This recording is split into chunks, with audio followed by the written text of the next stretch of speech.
Hey Nation, glad to be with you for our Hump Day Holla Plus One.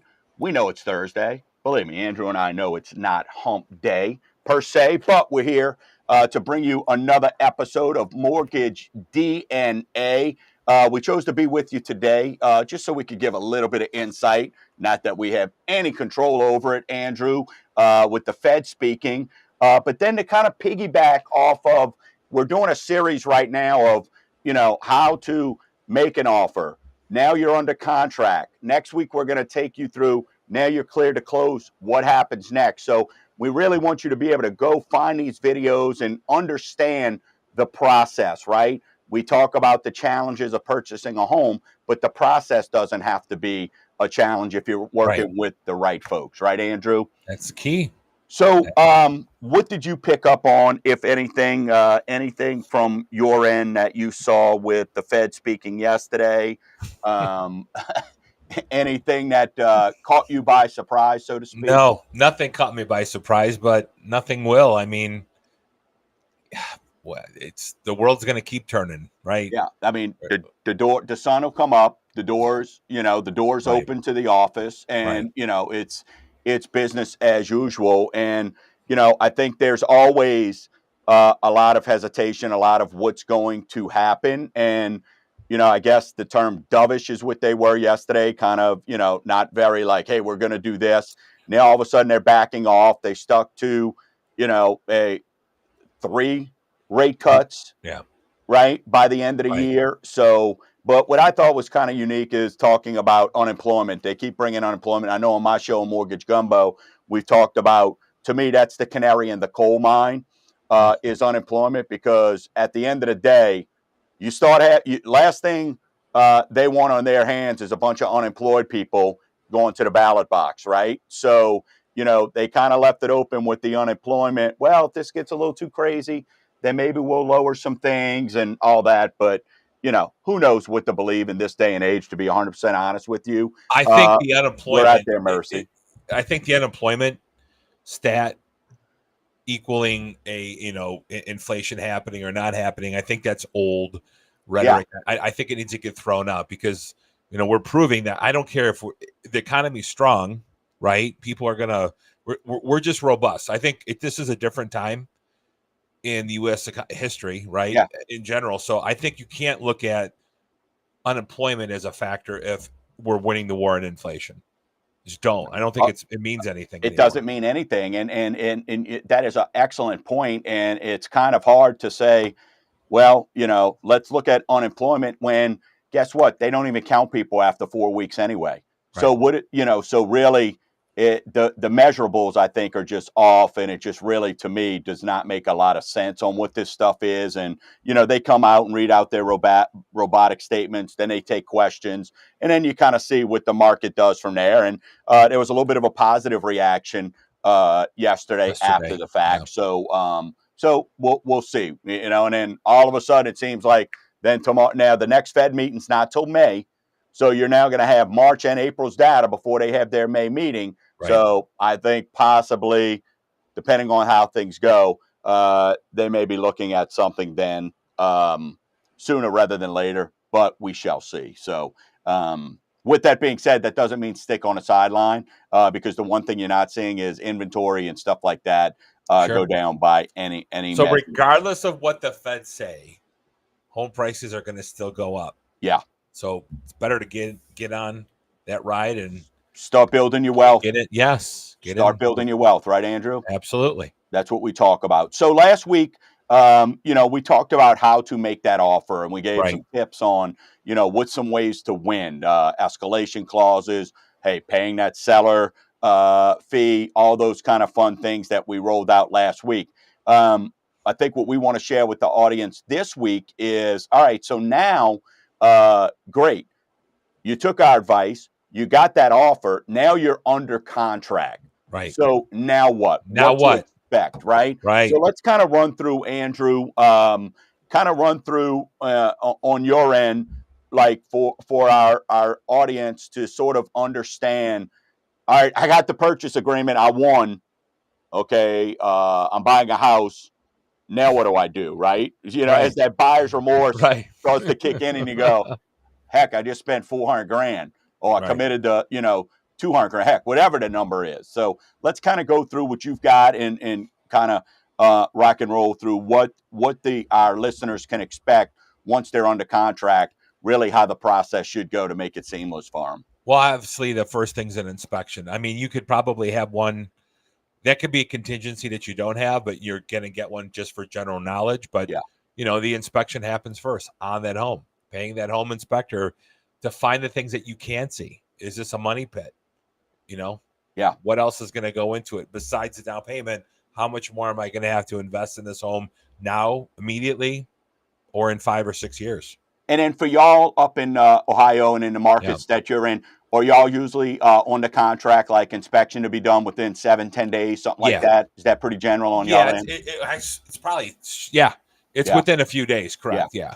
Like Yeah. 5 or less usually. Yeah. And That's then you pretty got, quick. because then you got to go get the responses and all that kind of stuff. So Right. inspection audiences is listeners is by far most important, because that's kind of going to give you, this is again, like Andrew and I have talked about in the past, what are my outs, right? Well, if it's lipstick on a pig, you've already given that earnest money, right? So I guess the first thing we should put is, after you're under contract, you're going to bring that earnest money check to that realtor, or give your realtor whatever it is, 500, 1,000, 10,000, whatever that earnest money is. Well, now, all right, how do we get that money back if this seller or this house isn't what we thought it would be, right? So that first step is those inspections. And then for us, next thing for us is, then you're kind of doing, you call it the ROC. So kind of talk about that a little bit. Well, release of contingency. So a lot of times when you go under contract, there might be some contingencies like the inspections, whether it's general home inspection, well, septic, whatever. The inspection comes back. Sometimes it's used as a tool to negotiate maybe seller concessions or a price reduction, or, hey, these are the things that are wrong, fix it and I'll buy your home. Right. Yeah. So that after that's released and that's signed off on, typically then I will order the appraisal. Like, I know that could say, in the contract, it needs to be ordered within X amount of time, but I'm not ordering an appraisal until I'm getting the blessing from my customer. Absolutely. Yeah. Because that's a little bit of a bargaining chip too, right? You don't want to have the inspection, and while that's going on, then they go dump another $500, $600, $700 on an appraisal. Right. You kind of lose a little bit of bargaining power. And for us who close loans so quickly, the appraisal usually is the only thing we know in the background we're going to need is for them that house to value it what they're saying it is. So I agree there. And for us, that inspection response period, as you call it, a ROC, is where those negotiations are going on. Now, look, I've seen clients that will walk away from a house because a window is fogged. I've seen, so that's where, again, let's really be kind of real. Do you want to lose this house over a GFI outlet that maybe isn't working, right? Versus maybe asking them to put in a new attic door, right? Or something like that. I mean, I think that's where you get with your realtor and kind of ask them. Because for us, Andrew, I want to be clear. We recommend inspections. We don't require them. Right? Outside of VA. So when you're looking at that, we recommend, but we do not require. So you can ask our opinions, but it's not something we don't want to see that ending up on addendums or anything like that. Yes, that's for sure. Right? Correct. So, so we've ordered the appraisal now. Order that. That takes a couple days to probably get scheduled and get done. After that, I ordered the title right away, right? So get the contract titles ordered. I think this is where, I don't know about you, but I have the customers will call and be like, hey, this title company's calling. Well, answer the phone. Respond to their email, right? Because what's the title company going to want to know? How you're holding title. Who's going to be on title? What type of title, how do you want to hold it, right? Is it a survivorship deed? Is it, tenants in common? I can't remember anything else. Right. Absolutely. Yeah. So I think that's important. And just so you know, as the buyer, 99.9% of the time, you get to choose the title company, just so you know, in case people are wondering, like, all right, well, how do you find that out? Do I need to have somebody? You get to choose that. And usually between the lender and your realtor, we have a team that is ready to go to rock and roll. And that way we know things get done. Yeah. Don't ever really recommend giving someone a proverbial shot to do title work if it's not something they do. If it's somebody who operates in family law, do they have the ability to do it? Probably so. But let's not look at giving folks a chance or a shot when it comes to title. You want to use folks who are set up to handle that part of the business for you. So the title, and this is where people ask, like, why do I have to have a title company? Why do they need to be involved? And I always explain, well, for the biggest reason is we want to, when we are giving the mortgage out, we want to make sure that there's no clouds on title, that we're going to be in first lien position. Yes. Once we give that mortgage out. But also, too, title company is going to protect the customer because every single cent's going to be accounted for. They're the disinterested third party, making sure that everything's done. Also, that the buyer isn't going to be inheriting any issues down the road after we close. That's where the title insurance comes in to protect. It's another layer of protection for you. Yeah. Right. So we're going to be protected that we're in first lien, but maybe something happens along the way and some mechanics liens or something pops up afterwards. Well, you always go back to the title company and they're going to clear that up for the buyer. That's right. So that's super important. That's a one-time, that title insurance, just so you know, that, for you, when you buy that at purchase, that owner's, that stays with you and that house for the life of the loan.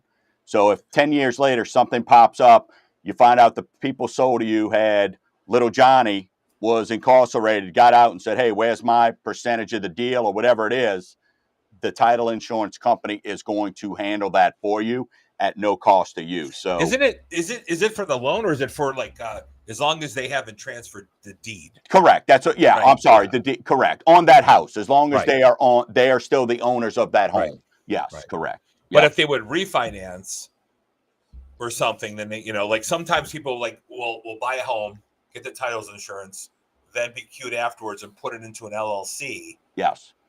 That kills the insurance, right? So then they have to get it again if they're going to, have a deed on how they're holding title. Correct. Makes sense. However, with a refinance, if you're not changing anything and you're just lowering your rate or getting cash, make sure you understand this as well. You're not required to get owners again. You are required to get lenders, right? Lender's title, but you're not required to get owner's title. So big important stuff. We take care of that. We'll explain that to you, but that is part of the process. That's, again, us making sure that we're protecting your collateral and our money as well. In that standpoint. All right, so title, go from there, Andrew. Homeowners insurance. Yeah. Dwayne, I tell people on the onset to start looking for title insurance. How many customers wait until 2 days before closing to get it? Oh, yeah, the homeowners insurance is especially, I don't know about in your market, Andrew, but, we're taking it in the shorts down here in the Gulf South. And for us, people have sort of gotten used to the higher rates. It's the homeowners insurance that is a big deal. And we like to make sure that stuff's handled up front.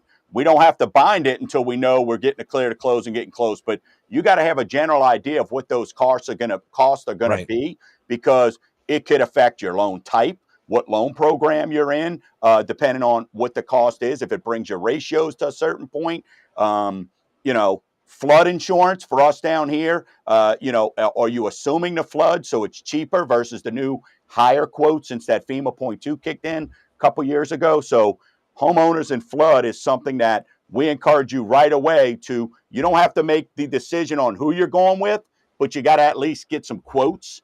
And so you have an idea of what your payment's going to be, so we know what we're qualifying for. And we shouldn't be having surprises on that at all. That's for sure. That's why you get it in the beginning and start looking. And it's important not to just look at what's the cheapest payment, but what is that insurance going to be covering for you as well, right? That's super important, I think. But homeowners insurance, flood insurance, hurricane insurance, earthquake insurance. There's different riders.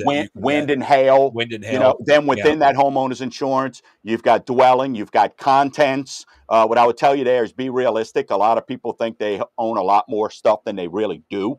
So what you got to think about as contents is, hey, if the house burnt down, how much did I have in there that I could get back, right? But then that's where you're having conversations. And again, we can help you. I know this is a lot we're coming at you with, but we can let you know, hey, replacement cost versus actual cash value. You got to be careful because there's a lot of discount insurance companies out there who are going to promise you this low. And insurance, Andrew, you're like me, I'm sure. We all think we've got enough of it, right? We don't need any additional, but until you have to use it and call it. Listen, I'm For somebody who's been overinsured. through Katrina down here, Yeah.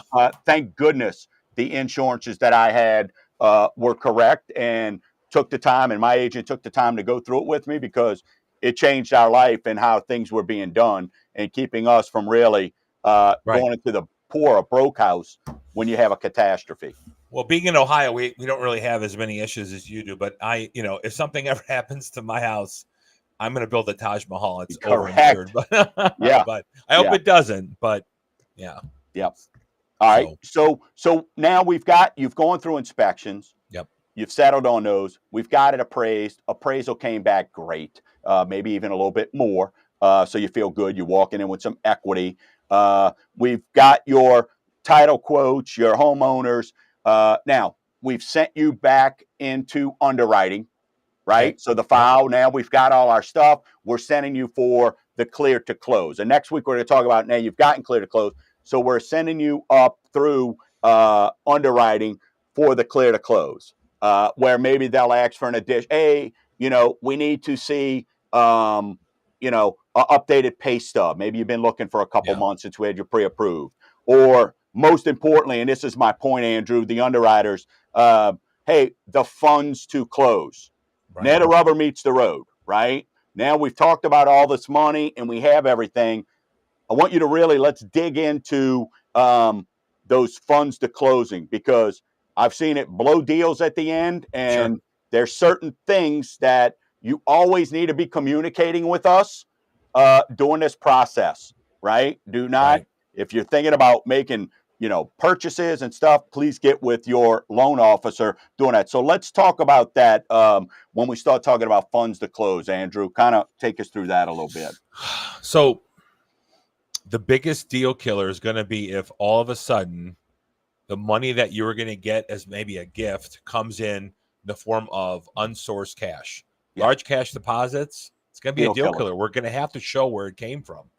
So under your mattress does not work. By the way, they don't take a LOX under my mattress. That's so you not gotta be clear. I always explain to people like, hey, if you're going to have cash, let us know in advance. There's certain there's avenues proper ways of there's avenues, right? Yeah, so that nobody gets in trouble, but that it can be used mainly in gifts and whatnot. So conventional government loans and conventional loans have two different ways of getting gifts, right? But the easiest way, let's talk about conventional. If you're going to get a gift, rather than having that money given to you, if it's wired to the title company, then the only thing we're going to need is a gift letter and then receipt from the title company, guys. So receipt, gift letter. That's it. No questions asked. If the money's wired to you and it deposits in your bank account, well, then we have to source it.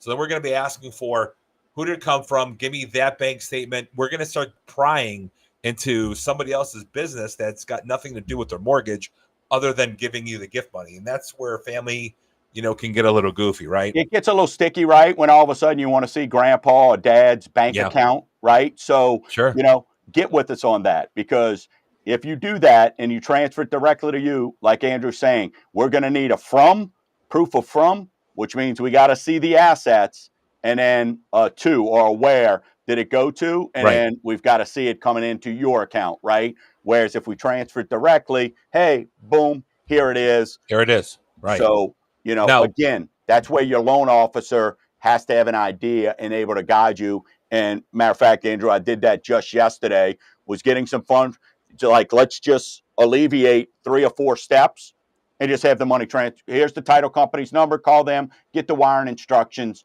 and we're done. We're done. They sent over a receipt. Now we're good to go. Good to go. It's, you're not caught up in, because what if you do that and then what if your bank, has a 10-day hold is their policy and you're up against closing, right? And now all of a sudden, here's money that you've got, but you can't close because there's a 10-day hold I've seen on banks and stuff like that. So you got to be moving large deposits around is critical. And actually, it's one of the 10 commandments that we talk about all the time of The what do's not and to the do. don'ts, right? Yeah, the But do's if and you are going to be transferring money, and sometimes you have to do that, just provide or keep the receipt of where it came from. The paper trail will always be needed. yeah, absolutely. Yeah, we're going to have to show that. And Yeah. because, again, we know our clients, but the investor and that underwriter that's making decisions don't know that that come from a casino, right? That come from that cash, come from, found it, right, under a mattress, so to speak. So It's a Patriot Act, right? I mean, that kind of put this level of what am I looking for here? Level of questioning and it, to come about. So it's not our fault. It's not the bank. Nobody's being mean. It's just the level of legislation that came about. yeah, and I'm okay with it. I get it, right? So because again, we're taking title. The last thing you want is somebody going, "I didn't give them that money." And Right. let me make sure I understand. Explain gift. A gift is a gift. It's not, I'm going to give you this money to help you close, but you Right. promise to pay me back. No, no, no, no. It is a gift. Just want to be clear on that. So Okay? listen, you cannot use borrowed funds for down payment. Cannot do that, Thank you. guys. Not Yes. allowed. Ever. Ever. Ever. Right. So, anything else to add there? I think, look, this is the exciting part. This is where the rubber meets the road. You're under contract. All that hard work that you've done, whether it's get your credit score in order, save your down payment, all that stuff, this is where the excitement comes in the process. We're going to Right. guide you through that. And then, like we talked about next week, all right, hey, you're cleared to close. Now what? It Now what? doesn't stop there. There's a lot more that has to go and we're going to guide you and kind of tell you what to expect there. And after the clear to close, the number one thing is calling your loan officer and making sure that they're coming to the housewarming party. Absolutely. Yes. Right. Yes. No I doubt know. about it. All No right. So doubt before about we go, big news on you. Your son. it. He's Yeah. getting. Let's Yeah. do this. Hey, Come on. look, man. No, look, it's good stuff, man. Look, they're working hard. The team's starting to catch their groove. We've talked about, I know I talk about it a lot on my show. Team's starting to really catch their groove. They've won 5 of the last 6, so that's good stuff there. And a young team, hey, they're getting hot at the right time. But yeah, kudos to him. He was recognized in the state of Louisiana by one of the sports outlets over here as one of the players of the week and stuff like that. So we So got to vote for him, right? so yeah, Is voting excited about over? that. Yeah, go search Facebook and check out. Go find Dwayne Stein and go vote. It is what it is. But Hey, I voted once. Can I keep voting, or is yeah, it just man, that's what's crazy. There's one girl on there that's got like 5,000 votes. It's crazy. I don't know how in the world because it's a little 2A school, so that's probably more than even in the whole town. But yeah, you can vote multiple times. But All right. look, I just appreciate everybody always asking how he's doing. And hey, 13 games left in his senior year now, so y'all should be worried about me, not him, right? I'm being a little selfish. It's me that we should be worried about because I have no idea what I'm going to do after this. So I think more podcasts are in your future. there you go. Right. Yeah. Yep. More mortgage DNA, no doubt There you about it. go. So, There you go. all right, DNA Nation. Till next week, you can check us out. You know where? Google us, Andrew Makovic, Dwayne Stein, Mortgage DNA. If you like it, if you want some topics or something like that, hit us up, throw us a comment, and then we'll be more than happy to discuss that with you and give you our humble opinions and data on all that stuff that we talk about. So till next week, DNA Nation, keep it real.